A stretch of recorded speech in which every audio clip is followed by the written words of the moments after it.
We just had a take about MVPs, and I think I'm going to simplify my take here on the MVP conversation.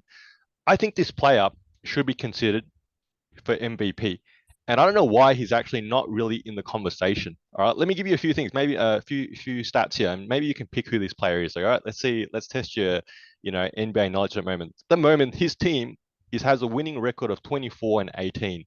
All right, they are currently fourth in the conference, and he's averaging 18 points, 12 rebounds, and 7 assists. Can you pick the player? Is it?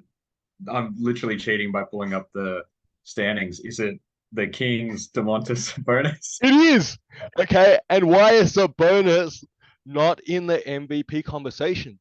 This dude should be considered right now, as far as I'm concerned, in the top four names currently in the MVP race. Okay, you got Jokic obviously with the Nuggets at the top of the West at the moment, and he's having another ridiculous season. You've got Doncic obviously having a crazy individual season with the Mavs, and now they're starting to crawl out of that 500 mark, and they might get out that play-in spot, so that's really good for them. Over in the West here, you got Giannis, Tatum, they're all deserving, and Embiid as well. Okay, but Sabonis here, his narrative, we'll go back to that word here, is that he's made the Kings relevant. Right now, if the playoffs were to start, the Kings are not even a play-in team; they're a playoff team.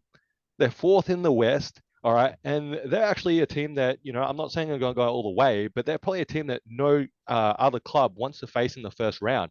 I think there's a real sort of, a lack of conversation why Sabonis is not currently being considered for MVP.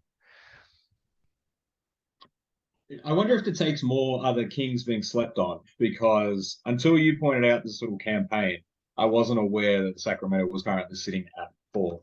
Um, and it's not even just sitting at fourth, it's the fact that they are very well within reach of third and second and first. It's a wild west, right? Currently my beloved Suns are sitting on the 11th spot, and they've had a big slide. The Lakers keep doing their surge, but they're on 19 and 24. I think the issue with the Kings, and it's going to sound odd, but the issue with the Kings is that Domantas Sabonis is not a sexy player. And I don't think there's a sexy player on Sacramento at all, right? Demontis is like Jokic light, but I think Jokic kind of has that market, sewn up. So no one really has much space for a big that can pass well and, has fancy footwork and whatnot. But you're right. I looked up a MVP ladder from ESPN, and, he's listed as an honorable mention, but you got players like Jalen Brown, even Zion Williamson with his limited games play kind of taking up some of those spots. So, yeah, look, I'm not going to disagree with you. I think definitely worthy of consideration. I think the issue is that this MVP race is going to be maybe like 6 or 7 deep in terms of legitimate cases you could make, and players like Demontis, which might get some love in other years and get to the fifth slot and just be a tokenistic. Yeah, he's having a good season. Will be honorable mentions just based on how crazy the league is right now. I think the thought here to just explore though, how much weight do you think it should be placed upon a player that takes a franchise from where it was? And the Kings have been nothing for a decade, if not longer. I don't know how long their playoff drought has been, right? I think that it's the longest playoff drought in the NBA. And I think they're going to make the playoffs this year. Barring a disaster somehow, Fox and Sabonis both get injured or something along those sort of lines, they're going to make the playoffs this year and break that drought. And how much of a weight should be placed upon a player, not just his individual stats, because you said Sabonis stats probably compare to Jokic as Jokic light, but I think the impact he's having on this group is so much more significant than obviously the core supporting cast that Jokic obviously has, and now they're healthy again, and that sort of situation. So I think he should get a lot more love. Look, the Kings could go even further up the standings, maybe in the top two spots potentially. I'm not saying they will, but potentially. And I think he really should be up there in that conversation. I think he should be in top five at the end of the season for MVP voting, as far as I'm concerned. I feel like I was about to let you end the take, but I feel like I need to tell you the top five candidates just to put in context how hard that's going to be.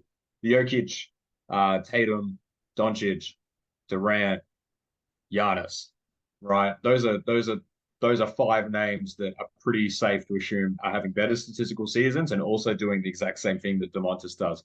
And then you've got Joel Embiid, Ja Morant, Donovan Mitchell.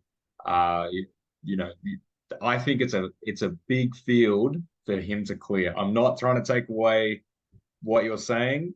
I think he's just a victim of he's playing really, really well in a season where there's a lot of people playing all-time career sort of years.